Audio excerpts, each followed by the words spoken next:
pas. Aujourd'hui, on va vous présenter un produit. Un nouveau produit qu'on met sur le marché pour la compagnie Epoxykit, qui va être EpoxyFloor.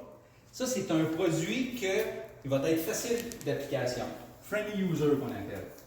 Friendly user que à peu près les néophytes de notre gang vont être capables d'appliquer. C'est pour ça que j'ai fait venir des gens qui vont le tester, qui vont l'essayer, et qui vont me donner leurs commentaires. Ce pas des applicateurs, c'est des gens normaux qui ont toutes sortes de jobs, sauf qu'ils ne font pas de plancher. On va travailler avec eux aujourd'hui. On a préparé le plancher avec un bétonneur. C'est une solution chimique juste pour ouvrir les pores du béton qui s'est faite dans l'avant-midi. J'ai réparé quelques cracks juste pour donner un plus beau look. Ça, c'est avec un autre produit qu'on va présenter plus tard, qu'on va enseigner aussi plus tard. Qu'est-ce qu'on va faire maintenant? On va ouvrir notre partie A et notre partie B. On va les mélanger ensemble de façon uniforme pour que la réaction chimique se fasse. Qu'est-ce que j'aime de ce produit-là pour qu'il soit friendly user, que c'est à peu près tout le monde qui peut l'utiliser, c'est sa vie en pot qui est longue. On parle d'une vie en pot de 8 heures à 200 grammes.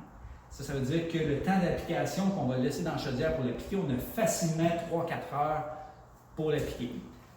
Très liquide, on va l'appliquer au rouleau, comme si on peinturait un mur. C'est encore là, à peu près tout le monde a déjà peinturé un mur avec un rouleau. Fait qu'on va être capable de peinturer un plancher de cette façon-là.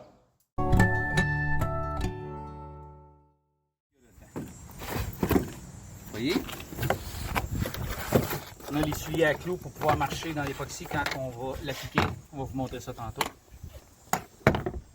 On a 2 paires de gants. Vous avez vu qu'il ne faut pas se saler.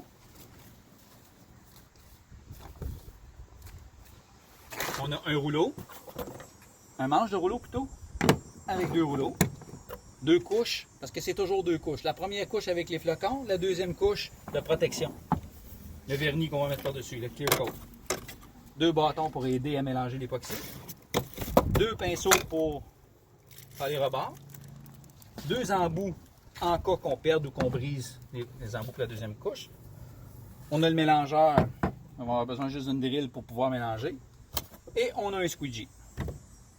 Ici, aujourd'hui, on n'aura pas besoin du squeegee parce qu'on va le faire juste au rouleau. Mais demain, on va utiliser le squeegee pour que ça y aille mieux. Super. Ça va plus vite, ça va donner une couche plus uniforme.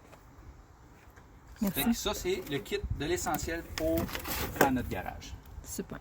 Distribué par Epoxy.